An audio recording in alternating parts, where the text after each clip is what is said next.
البته من این روز به یکی از دوستان گفتم ما چرا جا موندیم؟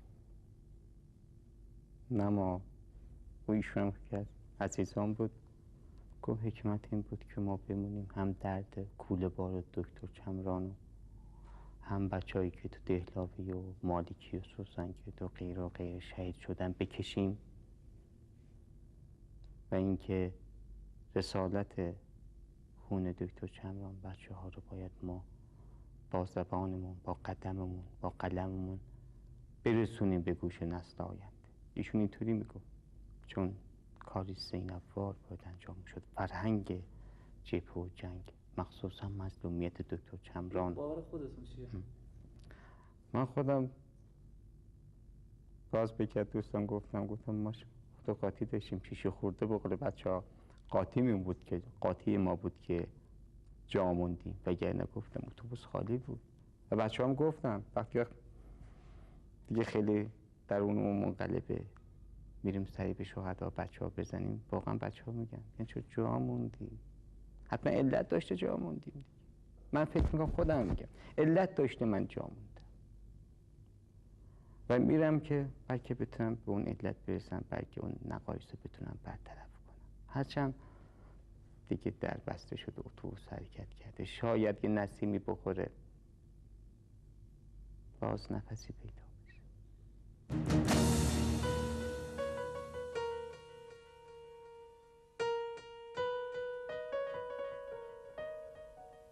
من یقین دارم که اگر ایشون الان بود، همون لباس، همون سادگی، همون زندگی سادگی، همون تواضع رو داشت و نه تنها ایشون بلکه من فکر میکردم یک جمع بسیار بزرگی به گرد محور ایشون این زندگی رو انجام میدادن. اگر دکتر بود کسی نبود که بگه من زحمت کشیدم و الان در فلان پست باید باشم. نه، خصوصیاتش طوری بود که نیاز رو برآورد میکرد، کجا نیازش دارن میطلبه و دوست داشت همونجا باشه و بره اونجا کار انجام بده. بهتر از همه ما زندگی میکرد. میدونید چرا؟ یه مسئله است، دکتر این مسئله براش حل شده بود. ما مسلمونا شیعای علی ابن ابی طالب برادر یا باید مرجع باشیم یا مقلد. دکتر مقلد ولی فقیه بود، شک ندارم. دقیقاً من فقط فکر می‌کنم اگه شاید چمران بود بیشتر آدم تربیت می‌کردن. ولی اگر در سال شما بگید که 74 و 75، نه 75، 73، 72، 74 مرحوم دکتر چمران چه میکرد رو شاید من بتونم حدس بزنم که چه میکرد، اما سال 75 76 اصلا نمیدونم.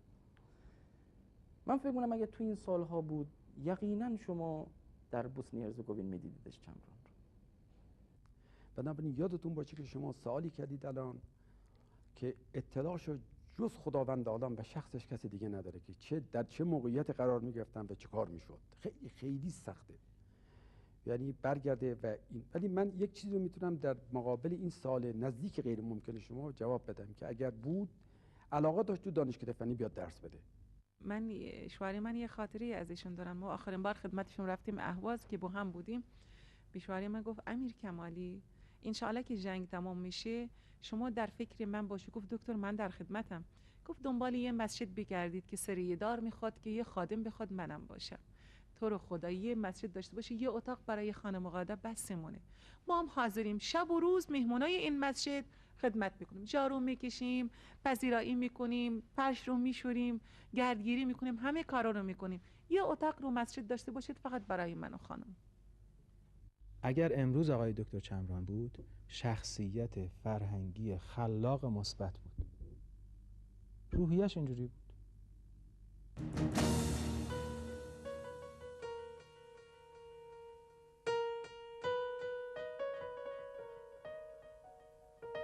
یک از این نامه‌هاش که برای من نوشته که مراحل تکاملی که خودش گذروند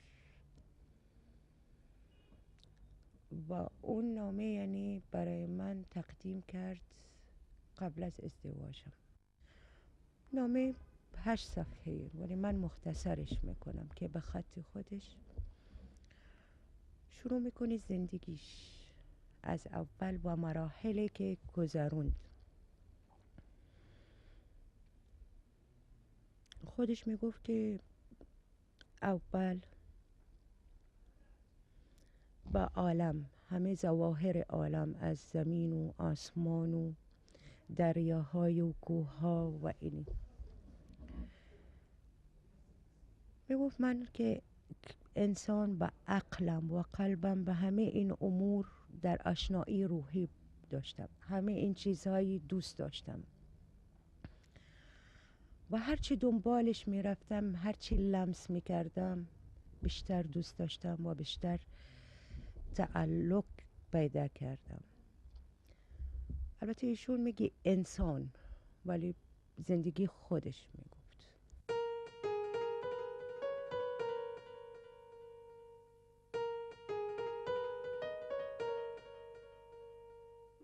عرفای ما یا فلاسفه ما مراحل تکامل نفس را به 7 طبقه تقسیم کردند. هنگامی که عطار میگوید یا مولانا میگوید 7 شهر عشق را عطار گشت، منظور طبقه بندی و مراحلی که برای تکامل نفسانی این فیلسوف بزرگ پیش بینی کردند.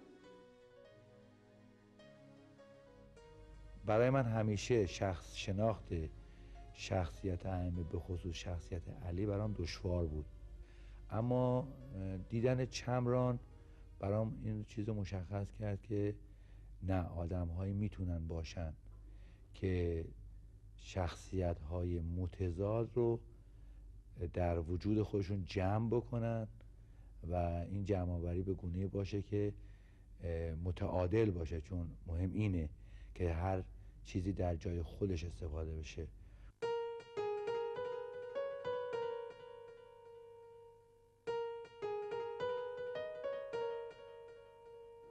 مرحله اول نفس اماره است،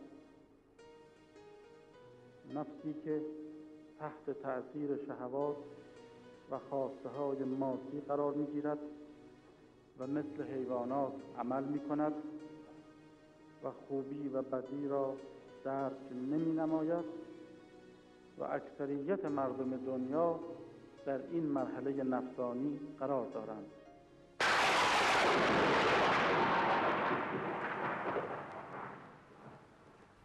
کسی باورش نمیشد که دکتر چمران از آمریکا اومده، حقوق $20,000 رو، خونه و ویلا و استخر و آرامش و راحتی و رفاه رو رها کرده، اومده اینجا تو خاک و خل و بدبختی و آتش و گلوله داره مبارزه میکنه. کسی که PhD گرفته در فیزیک هیدرولیک و میتونه در بهترین دانشگاه‌های دنیا درس بده، تئوری هایی برای خودش در رشته خودش داره. این برای مردم عادی و معمولی در لبنان که عادت کرده بودن به داد و ستد و اینی که همه چیز تحت تأثیر ارزش‌های مادی قابل ارزیابی هست، این اصلا قابل قبول نبود. لذا خیلی میگفتن که این حتما جاسوسه، اومده اینجا داره جاسوسی میکنه دیگه، و الا واسه چی اومده اینجا داره توی خاک و خل زندگی میکنه.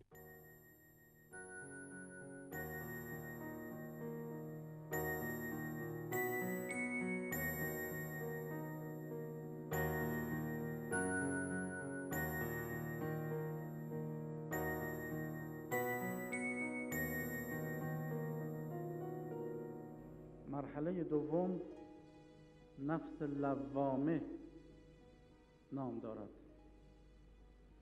که از لوم و سرزنش مشتق شده است. یعنی نفس یک درجه بالا می آید و هنگامی که عمل خطایی انجام می دهد، خطا را درک می کند و خود را از این خطا سرزنش می کند. وهو الثاني مرحلة في هذا الطريق الطويل إلى الكمال. مرحلة دوم در راهم به سوی کمال، جنون. وقتی از این امور اون شرح میدی، وقتی از این امور مادی همش هجرت کردم و ترک کردم، همه من را دیوانگی میدونستن. ولی من افتخر به جنونی، احساس راحت، این یعنی مثل اینکه یک چیزی تو قلبم بود ولی راحت شدم. حتی بگن دیوانی، ولی حتی اگر این دیوانگی، من مفتخرم به این دیوانگی. مردم خیلی هستن به من خندیدم، ولی برای من مهم نبود. من درویش که رو زمین درم راه میرم و روحم و قلبم توجه به آسمان و پرواز و دور از مردم و خواسته های مردم و چجور مردم میخوام من را ببینن، نه که خدا من را ببینن. ولی در این مدتی که احساس قلبم تحول و تکامل و یک حرارت شدید تو قلبم مثل آتش فشان، تا بعد متوجه شدم که قلبم شروع کرد به سوختن. بعد وارد شدم در عالم سوم و این عالم عشق.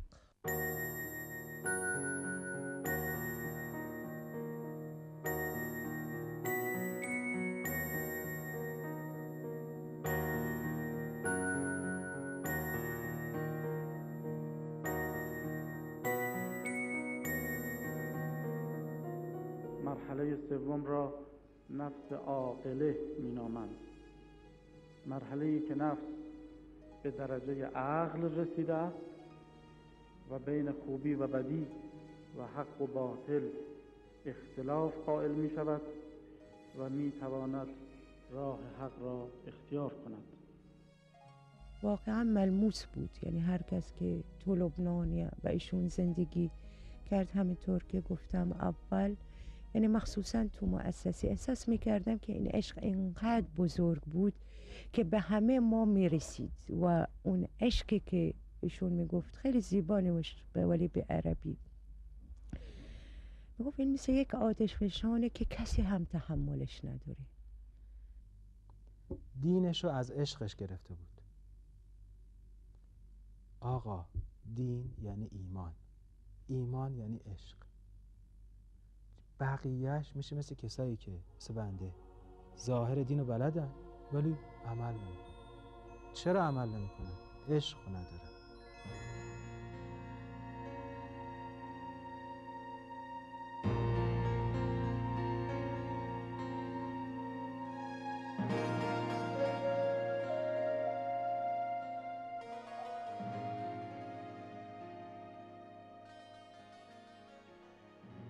مرحله بعدی را نفس ملهمه می‌نامند.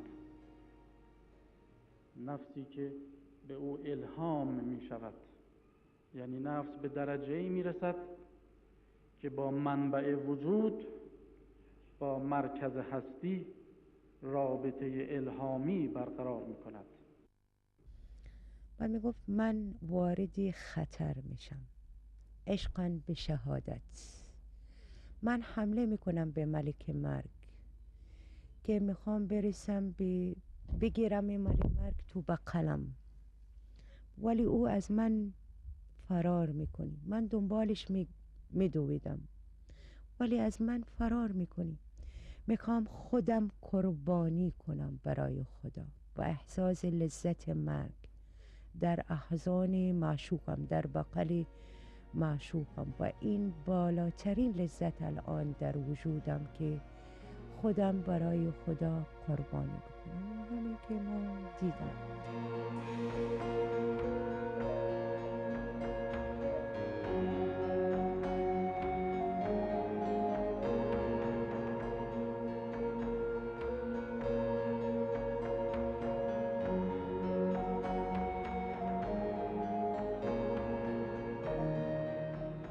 مرحله بعد از ملهمه را مرحله نفس مطمئنه می‌نامند. یعنی انسان به درجه‌ای رسیده است که به پیروزی خویش اطمینان دارد، دیگر پایش نمی‌لرزد دیگر خوف سقوط ندارد. یا ایتها النفس المطمئنه ارجعی الی ربک راضیة مرضیه. عطاء المطلق. أنا آتی کل شيء لا افهم الا العطاء. میگه من همه چیز میدم، حتی اسمم. حتی وقتی دشمنان به من دروغ میگن، تهمت میزنن، نمیخوام حتی دفاع بکنم. اسمم، شهرتم، همه چیز برای خدا میخوام بدم. و هر کار میکنم نمیخوام کسی بفهمن، نمیخوام کسی شوک کنم. انا آتی کل شی. نه فقط زندگی خودم، یعنی حیاتم، همه چیز، همه چیز. ولی کسی ندونی، کسی نفهمی، کسی تشکر نکنی.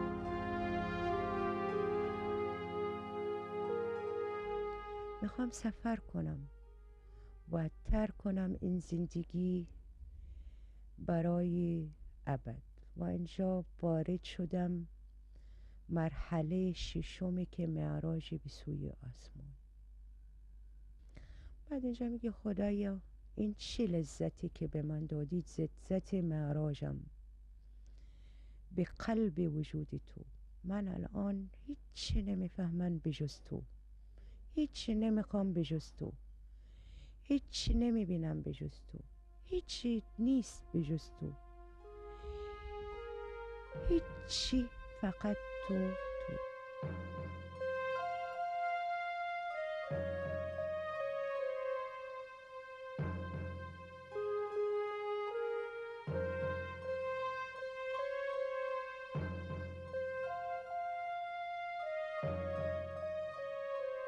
و بالاخره آخرین مرحله را مرحله مرضیه مینامند، یعنی مرحله‌ای که خدا هم از او راضی است. نه تنها انسان عاشق خداست، بلکه خدا به انسان عشق می‌ورزد و خدا از انسان راضی است. دیگه من نیست، مصطفی دیگه نیست، فقط او و او و او. اینجا لذت مطلقه، لذت فنا. ولی من رسیدم به مرحله هفتم، مرحله فناء در خدا.